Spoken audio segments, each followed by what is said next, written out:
Ok, salut, c'est Etché. Comment s'entraîner au sac de frappe en utilisant les différentes distances? Ce qui est très important, c'est ce que nous allons voir dans cette vidéo. Tout d'abord, n'hésitez pas à liker cette vidéo, à partager la vidéo et la chaîne si vous appréciez ce que je fais. Ensuite, allez sur la boutique arimadefense.fr pour vous acheter tout ce qui est équipement. Vous voyez, Arima Défense, ça c'est ma marque qui a été créée en 2018.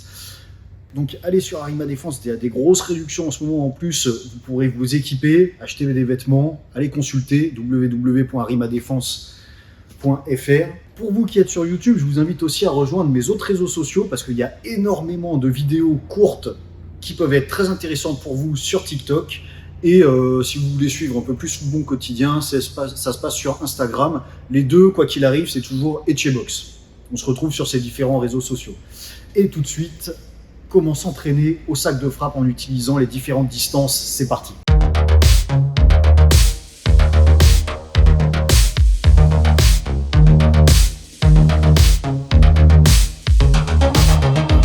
Vous voyez bien qu'en boxe, on ne peut pas s'entraîner toujours de la même façon. Forcément, l'adversaire ne va pas toujours être à la même distance de nous, soit par notre souhait, soit par le sien. Ce qu'il va falloir de toute façon, nous, c'est le contraindre au maximum à ce qu'on veut, c'est-à-dire la distance où on estime être le meilleur. Si je suis meilleur en longue distance, je vais essayer de le maintenir à cette distance-là. Et pour ceux qui sont plus petits, plus trapus, plus costauds, qui vont être plus à l'aise en corps à corps, ils vont essayer de se rapprocher pour maintenir le corps à corps ou la mi-distance. Donc là, voilà, on a vu les trois distances qu'il va y avoir. Longue distance, mi-distance et corps à corps. Il va falloir travailler absolument ces trois distances. Si vous en laissez une de côté, ça passera peut-être avec certains adversaires, mais il y en a d'autres qui vont vous asphyxier ou qui ne vont pas vous laisser vous toucher, et là, ça ne passera plus. Donc pour ça, on va s'entraîner au sac de frappe à ces trois distances. La première distance, c'est la longue distance. Pour s'entraîner au sac de frappe à longue distance, il va falloir faire deux choses. La première, c'est rester à une distance où je ne peux pas encore toucher le sac.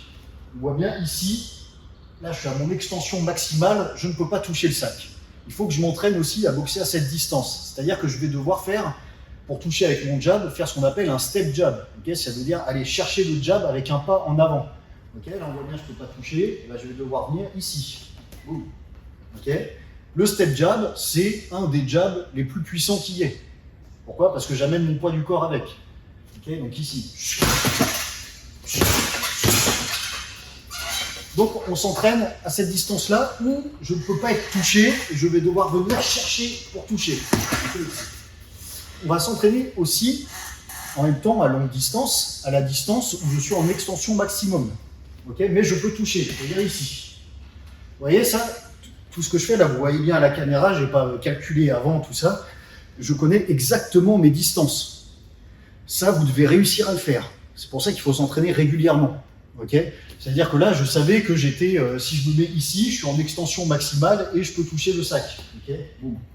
Si je me mets ici, je sais que je ne peux pas toucher le sac, que je suis obligé de faire un step jab. Là, on voit bien là, je ne peux pas toucher le sac, ici je peux. Voilà, toutes ces distances-là, vous devez les connaître. Ça doit être ancré dans votre tête. Donc pour ça, il faut travailler.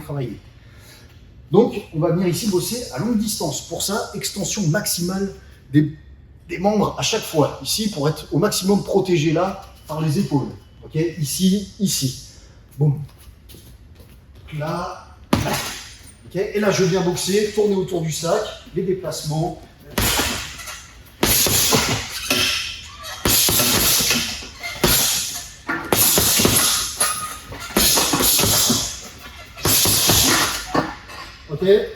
Voilà. Et là, j'ai trouvé mon rythme et boum. C'est parti, extension maximale, je tourne, je bouge, je bloque, j'esquive. Je peux faire des petits pivots autour du sac. Là, on voit ici. Ici, pivot. J'utilise toute la panoplie des coups que je connais et que vous avez vu sur ma chaîne, bien sûr. En deux, on va venir travailler le travail à mi-distance. C'est entre le corps à corps et la longue distance. Donc là, en longue distance, on était ici. En corps à corps, on verra tout à l'heure, on est ici. Mi-distance, on est là. Donc là, c'est souvent le travail de ceux qui veulent saper votre énergie. Okay, pendant un combat, les mecs qui vont tout le temps vous cadrer, qui vont rester dans votre zone dangereuse et qui vont coller la mi-distance ici. Et là, bam, bam, bam, c'est des mecs qui boxent rapidement comme ça, plac, plac, bam, bam, bam, bam, qui vont venir saper votre énergie. Okay, donc il faut absolument que vous vous entraîniez à le faire, parce que sinon, si le mec il vous tient comme ça, vous êtes foutu. Donc pour le travail à mi-distance, on va venir essayer d'accélérer les coups et de varier les combinaisons, de faire beaucoup plus de combinaisons de 4-5 coups. Ok? Je vous montre, mais ici, au lieu de mettre des grosses frappes puissantes, là, je vais venir là. Ok? Vu la différence?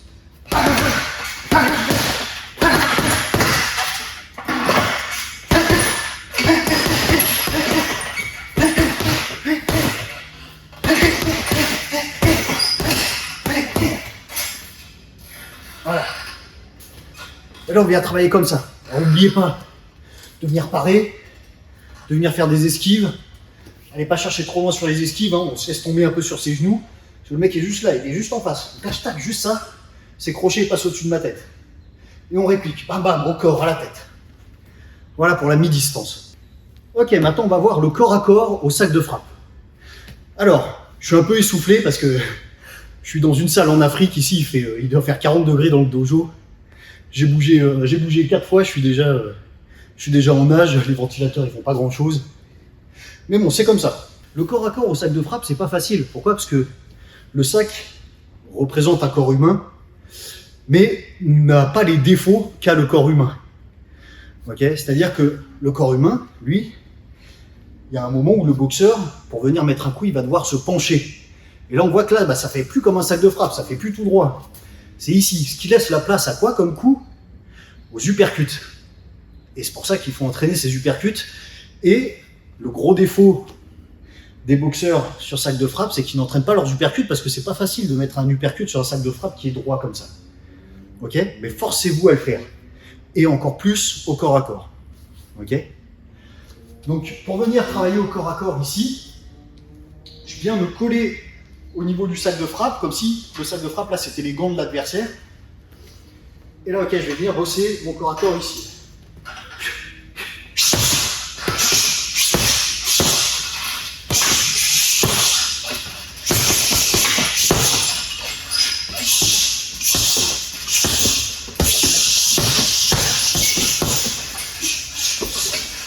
Là, vous voyez, pensez aussi à travailler ça. Je suis fatigué, je peux bien écarter les mains, agripper le sac.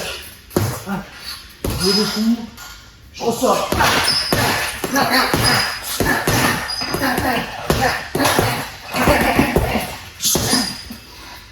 Voilà.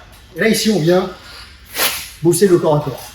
Donc là, pourquoi pas, dans votre entraînement, votre prochain entraînement, travailler un round de longue distance, 3 minutes, 1 minute de récup, un round de mi-distance, 3 minutes, 1 minute de récup, un round de corps à corps, 3 minutes, 1 minute de récup, et le dernier round où vous mixez les trois. Dernier round pour ceux qui veulent s'arrêter là, ou après, vous montez à 6, 8, 10, 12 rounds, où vous variez les trois. Et là, je suis à longue distance. Je vais me rapprocher ici à mi-distance. Mon couche là, je vais venir ici, rentrer au corps à corps. Ressortir à longue distance. Voilà, je vais venir mixer tout ça. Et une fois qu'on fait ça, c'est là qu'on est complet en fait. Okay, quand je connais ces trois distances, que j'arrive à les mixer et à remettre ça en plein combat, pour mon adversaire en face, ouf, ça commence à être tendu. Parce que souvent, les boxeurs, ils ont leur distance de prédilection, donc ils y restent. Un boxeur qui est complet sur les trois distances, ça commence à être tendu pour l'autre. Okay, parce que là, il y a 10 fois plus de stratégies du coup à mettre en place. Et quand vous pouvez varier et changer ces stratégies en un claquement de doigts parce que vous les avez bien entraînées avant, ouais, là vous commencez à savoir vraiment bien boxer. Ok ? Et ensuite, pour être encore plus complémentaire, ce que moi je n'avais pas malheureusement à mon époque, mais que maintenant je vous incite à faire, c'est les changements de garde. Okay, mais ça, on verra ça dans une autre vidéo, c'est-à-dire qu'on peut encore plus décupler nos possibilités avec un changement de garde. Donc, qu'est-ce que c'est un changement de garde? C'est-à-dire que moi, là, ici, je boxe en droitier parce que j'ai ma jambe gauche devant, mon point fort, le droit, est à l'arrière. Et ben, le changement de garde, ça va être ça. Ça va être de venir basculer en gaucher. Donc moi, ça, je le ferai bien sûr jamais en combat parce que j'ai pas l'habitude de le faire, on me l'a pas enseigné du tout. Du coup, même si j'essaye de le faire un peu de temps en temps, maintenant, c'est bricolé, je suis pas à l'aise, c'est pas la même chose. Mais vous, si vous pouvez commencer jeune comme ça, faites-le. De toute façon, je vous ferai un tuto là-dessus dans une prochaine vidéo. Et voilà. J'espère en tout cas que vous avez bien compris comment vous entraîner au sac grâce au travail de ces 3 distances. Ça va vraiment vous aider dans vos séances. J'espère que vous avez compris l'importance de le faire et que du coup, vous allez le rajouter à vos séances. N'hésitez pas aussi à m'écrire pour tous ceux qui ont des combats. Je sais qu'il y a des mecs qui le font de temps en temps. Bon, moi, j'ai fait les championnats de France, machin. Il y a des mecs, ouais, je suis tes vidéos depuis des années. Maintenant, je suis champion de France. C'est super cool. Envoyez-moi ça. À chaque fois, ça me fait plaisir. Donc, dès que vous avez un combat, un truc, clac, ok, j'ai testé une de tes techniques, j'ai fait ça, voilà. N'hésitez pas à me le dire, ça fait toujours plaisir. Quant à nous, je vous dis à très bientôt dans de prochaines vidéos. C'était Etche, force et honneur à tous. Bye.